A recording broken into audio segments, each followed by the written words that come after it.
Welcome to Lost Love Mystery, where every story unravels a secret. So, let's dive into another story. I found out about my wife's affair when the police called to ask about her partner. I don't know what I'm doing right now. I don't know if this is the right sub, or even if I should be posting this, but I don't have a clear mind right now, and I'm here to ask for some direction. I've been married to my wife for 12 years. We have an amazing 11 years/0 son. Until last night, I thought we had a good marriage.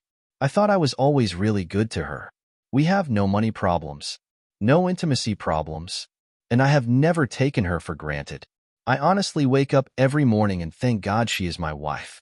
Now I don't know what to think. I got a call from my local PD as I was getting off work yesterday.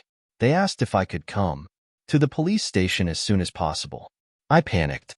I asked if something had happened to my wife or son, but they said not to worry, just get to the station ASAP. When I got there, they put me in a room with a table and some chairs. They asked me my name, which I gave. Then they started asking all these questions about a guy my wife works with. I haven't seen or spoken to this guy literally since December 2019 at my wife's company Christmas party. The two officers kept asking me things like, how long have you known and how did you find out? The only answer I could give was, what are you talking about? After about an hour of this, I just stopped answering their questions and kept asking where my son and wife were and were they safe. We just kept going around and around until after about 2 hours on and off, because they would periodically leave the room for 15 to 20 minutes, then come back and start it all over again like some cheap cop show. The last time they came in, the cop handed me a tablet and showed me a video of my wife and the guy from her work having sex. I don't remember much right after that. I just remember screaming, what the F is this, over and over again. I had a full-blown panic attack right there in the middle of the police station. The police had a paramedic check me out, and he said my blood pressure was something like 170 to 110. He wanted me to go to the hospital, but I refused and said I needed to find my wife and my son. After I calmed down, the officers explained that the guy in the video had been having an affair with my wife and apparently several other women. He had been found that morning in his driveway, beaten, raped, and set on fire. He was still alive, but in critical condition, and they didn't know if he would make it. His wife had given them permission to go through his phone and computer, and that's where they found the video of my wife. They asked me where I was that morning, and I told them the gym. Then work about 10 minutes from my gym. At that point, they said I could go, but that I might not want to stay at my house because they didn't know if his affair with my wife could be why he was attacked. They also said my wife wasn't the only person he was having an affair with. That's when I rushed home. My son was staying with our neighbors, so I got him and went home. We packed some clothes and his laptop for school. I grabbed my gun and we headed to my parents' house 45 minutes away. I still haven't heard from my wife. Her phone is going straight to voicemail. I've called the officer who gave me his card, and he said she is at the hospital with the guy she's been cheating with. I am sitting here in bed with my son on one side of me and my .38 on the other. My dad is sleeping in his chair in the living room with a shotgun across his lap, and I've not slept in over 30 hours. I don't even know where to start. Anything would be helpful right now. Any advice or ideas? I am in a fog. Edit. Just got off the phone with my in-laws. Apparently my wife just checked herself into the psych ward. Date. I'm completely lost because I just found out that my wife, 36F, of 12 years, has been having an affair from the police, who called me in for questioning involving the assault of her lover. I attempted to post this on Saturday 12/19, but it didn't go through, and I got blocked from reposting because I asked a yes/no question. Anyway, here it is. Again, I'm working a bit, so I may not be able to reply that much right now. My original post was removed, but a lot of people messaged me and asked for an update. I thought I would fill everyone in on what has happened this week, because the replies I got helped me so much. I really feel like I owe this community a big thank you for helping me get my head on straight and pointed me in the right direction to get everything done as fast as possible. For those people who said my fake, my only reply is I wish, from the bottom of my heart, it was. Sometimes the truth is stranger than fiction. For those who said they couldn't find a news story, apparently due to the nature of the attack, a lot of information was withheld. Even our local news outlets only reported it as an assault, and it was nothing more than a blurb on our nightly news. For those who implied or directly stated the police wouldn't do that, you are 100% wrong, because they did. I found out from my lawyer that police can literally do or say anything they want, especially if you aren't under arrest, short of direct threats of harm. That includes lying directly to your face, which they did. It turns out my wife wasn't at the hospital with her lover when I contacted the detective. She had been admitted to that hospital's psychiatric facility much earlier in the day, while he was still in surgery. I don't know why they would lie about that, but they did. Needless to say, this situation has caused me to become very suspicious of law enforcement. After I woke up that afternoon, I contacted my uncle's law partner, who is a family friend. He actually came to my parents' house and sat down with me to go over my options. His entire law firm is now representing me, both in the divorce and criminal defense. That day, Sunday, he got me an emergency custody order and a protective order against my wife from me, my son, and my parents. Our court date is in 60 days. The police served her on Monday as she was leaving the psych hospital. According to her brother, who is a close personal friend of mine, she did not take it well. She is staying with her parents for the time being. I still haven't talked to her, and she hasn't made any attempt to speak to me either. Whether that's due to shame, indifference, or the order of protection, I don't know, but I'm glad of it all the same. My wife is not the person I thought she was, and I'm ashamed of myself for not seeing it sooner. I had to tell my son something, so I decided to tell him the truth. Age appropriate, and literally the first words out of his mouth was, "Please don't let mommy take me away." I asked him why he would say that, and from what he tells me, my wife has been treating him very badly when I wasn't around, and told him, if he told me, she would take him away and my son would never see me again. She has been emotionally torturing our son, and I was too blind to see it. That wrecked me more than the video, to be honest. I told the lawyer about what my son said, and he used my son's statement and her mental state and commitment to get the emergency custody. I have contacted his school for therapy resources, and he will start therapy after the first of the year. I feel like the worst father to ever walk the face of the earth at this point. As for our families, her parents contacted me Tuesday and asked to come see us. I was still at my parents' at the time, and I told them they could come, but she was not allowed anywhere near us. They agreed. They were so apologetic, and her poor mother didn't stop crying the entire time she was with us. Her father was heartbroken and kept referring to my wife as that girl. They both said they felt like something was going on with her, and they did not raise her to be this way. We hugged and cried before they left, and I told them they will always be a part of our lives no matter what happens with the divorce. After what my son told me, their visit was the hardest part of our whole ordeal. My lawyers have been doing amazing work so far. They found out that the man my wife was sleeping with has a long criminal record. One of the lawyers informed me that when they went to print out the guy's arrest record, the printer ran for 5 minutes straight. From what they could learn, he is currently on parole for substance offenses and has had gang affiliations in the past. He is still alive, but in critical condition, and still may not make it. The firm has an investigator who contacted the coworker who drove my wife to the hospital. The coworker informed them that my wife's affair was an open secret around the office. My lawyers think that's how the police figured out who I was and who my wife was in the video. There are several photos of last year's Christmas party at her work, and my wife and I are in several of them. That's where I currently am in this whole situation. I am just numb, still lost, and heartbroken.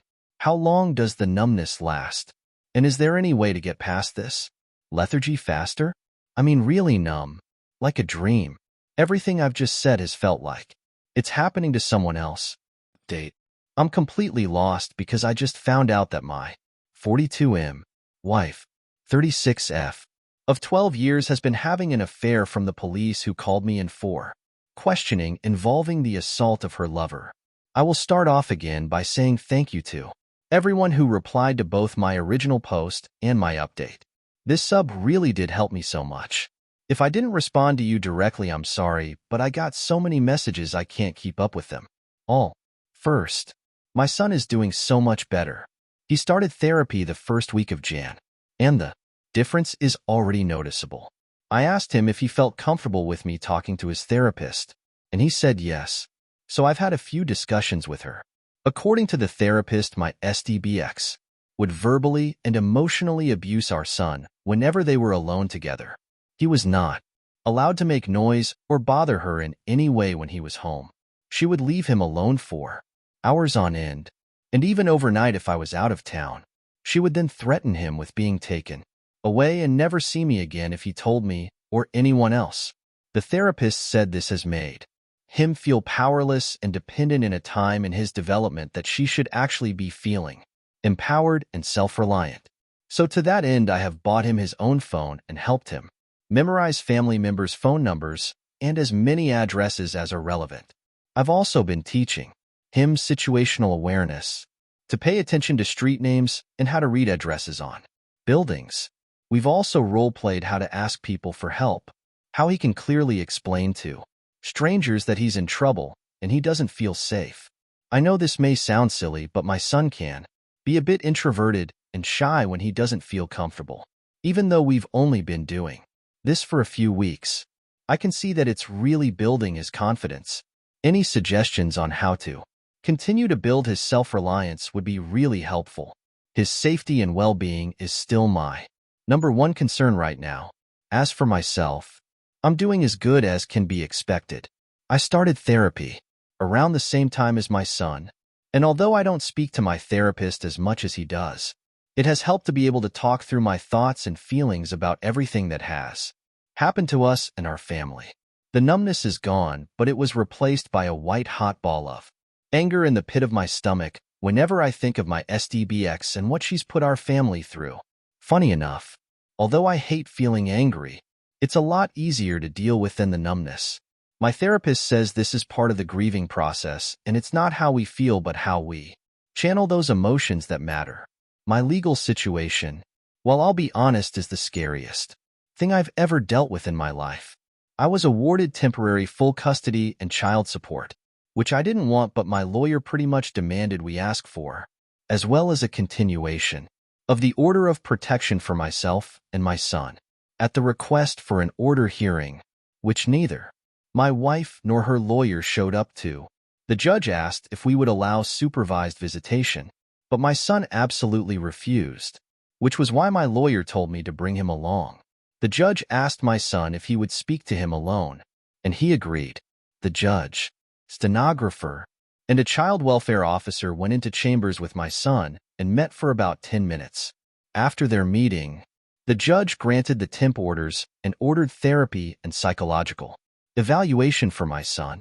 Luckily, the therapist he is seeing is somehow involved with or accredited to work with the court, so he doesn't have to see another therapist. My lawyer said this is a good thing because it means his therapist can give a recommendation for custody, but it still scares the hell out of me that she could get some form of custody after what she put him through. As for the AP, I don't know much. From what my lawyers have gathered, he's alive, but still in the hospital. I haven't heard from the police since my initial interview, so nothing new to report there. As for my SDBX, I still hadn't seen her since the day I was questioned until Thursday. She has attempted to call me a few times, but I haven't answered, and when she called from another number, I hung up immediately. I have nothing to say to her, and I don't want to hear anything she has to say to me. Her lawyer requested a preliminary hearing for our court-appointed mediation. She was served the second week of January. She was there with her lawyer, and I know this will sound petty, but even with the mask she looked bad. My SDBX was always an attractive and athletic woman. I swear in our wedding photos she looks like a supermodel, but now, while she's lost so much weight it's disturbing. She looks sick and frail. She didn't even look at me. She just sat with her face down through most of the meeting. Long story short, everything they asked for was ridiculous. They wanted visitation during the divorce proceedings and shared custody after. They want us to drop the ops. She wants to cohabitate until the divorce is finalized. I'm not joking. After all this, she wants to live in the same house. It was so insulting that my head throbbed through the whole meeting, but it was all worth it for the big reveal we gave to her lawyer. Her lawyer asked how we should handle discovery for the division of assets, to which my lawyer got this shocked look on his face and said, "What division of assets? Read the prenup." The look on her lawyer's face was priceless. She hadn't told her lawyer about the prenup. My late uncle, who was the founding partner of the law firm I use, wrote that prenup and actually hired her a lawyer to look over it for her before we married. According to my lawyer, it's a thing of beauty because we never mixed finances. Per my uncle's instructions, the house we live in was a gift to me from my uncle before we married. All the utilities and insurances are in my name. All the vehicles are registered in the owner's name only, and we never had to sign for any debt for each other. We have one shared savings account that is used for household maintenance and an emergency fund. It has around $8,000 in it, which she has already drained. There is less than $300 in it now. The prenup states that all marital assets and debt are to be divided 50-50, and ownership of all intangible assets and personal debt reverts back to the individual who accrued it. The adultery clause simply states that we agreed that if either party is caught or admits to committing adultery, they lose the right to claim any form of spousal support. There's a lot more to it than this, but my lawyer assures me that trying to break this prenup will be damn near impossible because it is the most fair prenup he's ever read. But the last thing her lawyer asked for was what has really messed with me. He asked that we postpone the official mediation for 6 months while my SDBX attends an inpatient rehabilitation facility for substance abuse.